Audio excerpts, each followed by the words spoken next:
So there's a sense that this is an extremely 12th house moment. We're in a very 12th house moment with this new moon in Pisces. And that's the theme of the video, is what is the 12th house? How does the 12th house relate to the moment of time we're in? How can our 12th house powers be deployed to help us with this moment of astrology using the new moon and its symbolism? Part of why I'm thinking about the 12th house is that we're in a kind of pre-eclipse moment. So this is the final new moon that isn't an eclipse until 7 May. There is a new moon in Taurus, and that'll be a good one to kind of kickstart the rest of the year with as a kind of a refreshed luminary meeting, because both Jupiter and Venus will be in Taurus with those luminaries during that new moon. So I think that'll be a nice one to come out of this birth process. The birth process is the eclipses. But where we're at now is the last new moon or full moon before these two eclipses that come up in late March and early April. And so because of that, we're in a kind of gestation period or a labor period. It's the pains before the birth, which is the 12th house in the ancient system. The 12th house signifies labor, the labor process before the birth, because the sign that comprises the 12th whole sign house is often the sign rising when a mother is in labor, and then, the birth happens. And so the 12th house is a laboring house. And so that's why I think we're in a 12th house themed moment. I mean, what is the 12th house? Retreat to process difficulty, retreat to process difficulty. And what is a birth but a difficult process on the physical body? And you often retreat. I think about scenes, what was that, The House of the Dragon? Did you guys watch that? There were scenes in that picture or in that TV series when a birth was had and the mom had to retreat because of how difficult and painful and challenging birth can often be. This birthing, it was the queen, and she retreated into her quarters with all of her servants around her to do these kind of special birth technologies or techniques. And so that's the nature of the retreat that comes with the challenge that I think labor is a perfect metaphor for, because you're often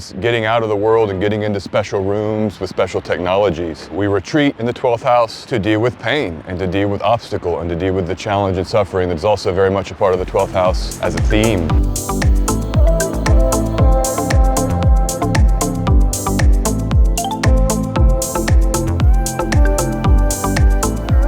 All right, so let's just get into the chart a little bit. What else is going on in the chart? Well, for sure, we have to look at the domicile lord of the sign, Pisces. What is the domicile lord? Jupiter. That's always a great way into any house topic in your nativity or any house topic in a delineation task, is what is the domicile ruler? That's the basic form of rulership. We know that domicile lord is very important. It's kind of uniformly agreed upon. And we're looking at Jupiter in Taurus ruling the new moon. And so Jupiter in Taurus, what is that? Third from Pisces, the third sign from Pisces, meaning that we have a aspect, we have a sign-based sextile, Jupiter to those luminaries, Jupiter to Saturn. That Saturn-Jupiter sextile is triggered here by this new moon. And the orb is somewhat close. I think the new moon, which is on the 10th of March, this Sunday, 9 a.m. UTC, so earlier in the morning in North America, later in the day on Sunday down under and in China. Jupiter will be in the 13th degree or 12 degrees of Taurus. The new moon is in the 21st degree or 20 degrees of Pisces. So that's about an 8-degree orb. Not bad, right? In terms of orb, if you want to do orb-based astrology. But sign-based, there's clearly this sextile. And what does it mean? There's a flowing support between Jupiter and Taurus, third sign from Pisces, if we do derived houses from the new moon. And why this is so interesting is that both eclipses, the 25 March Libra lunar eclipse and the 8 April solar eclipse in Aries, Mars is in Pisces during the Aries solar eclipse, again 12th house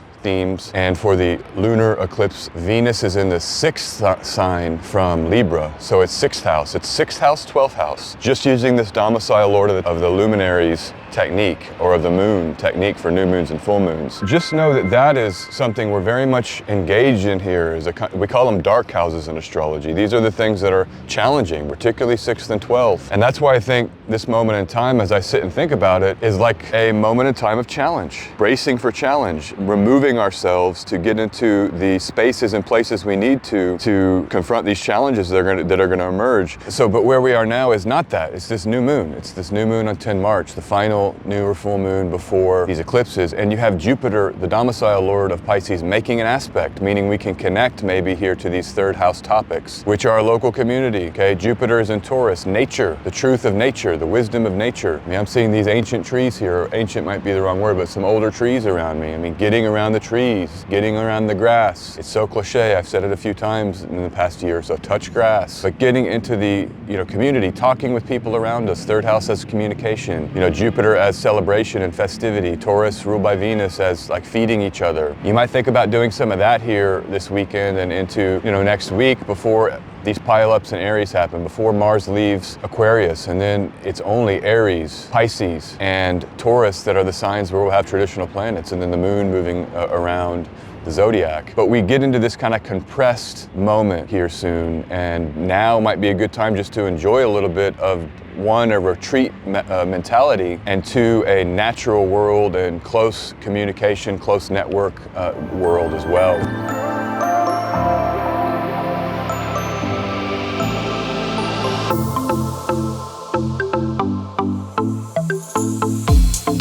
Final quick thing, I wanted to talk about a few other things, so this video's just gone on a little bit too long. Venus rules a ton of stuff again in this chart, and Venus in Aquarius is the 12th sign from Pisces. And so it's not just that we have a 12th house moment because of the nature of the eclipses that are coming, it's that Venus rules Pisces by exaltation. Venus rules Jupiter by domicile. Venus in Aquarius is 12th from the new moon in Pisces. And so there's this idea of like these innovative technologies that we can retreat into to try to like help us with this birthing or this gestation. And I think about House of the Dragon, again, being a kind of a perfect metaphor for that, because they were using any of the technologies they had to help with the labor process. They were having to get really innovative. And Mercury rules Aquarius, Saturn rules Aquarius. These are like innovative medical technologies. It's an Aquarian theme. It's Venus, it's Mars, so it's beauty and action mixing there in that. But I don't think I want to say too much more than just that these are traditional 12th house activations. Venus and Mars, maybe there's relationship activity, just as one delineation. I was thinking about the Zendaya costume she wore for the Dune 2 premiere and how Venus in Aquarius it was. Just this kind of weird robot costume that was like from a fashion house. So maybe you'll like retreat into your room, do some gestation, put on some innovative fashion, get into the mirror, make some selfies, make some Instagram reels, whatever that might look like for you. But it's more about the preparation and the labor we're in for the birthing that these eclipses are going to bring into our world and into our lives, and probably somewhat challenging. And then the final thing I'll just say, it's Saturn with the new moon in Pisces. And Saturn is a 12th house planet. It finds its planetary joy in the 12th house. Saturn can be isolation and block and kind of solitariness and solitude. So there's something about like both solitude and retreat, and then at the same time kind of the nature, which is the 3rd house, and Taurus in this case, and relationship. And so those are the things I'm thinking about with this new moon. Enjoy these labors as we get into the rest of the year, because after eclipse season, it's certainly when Jupiter enters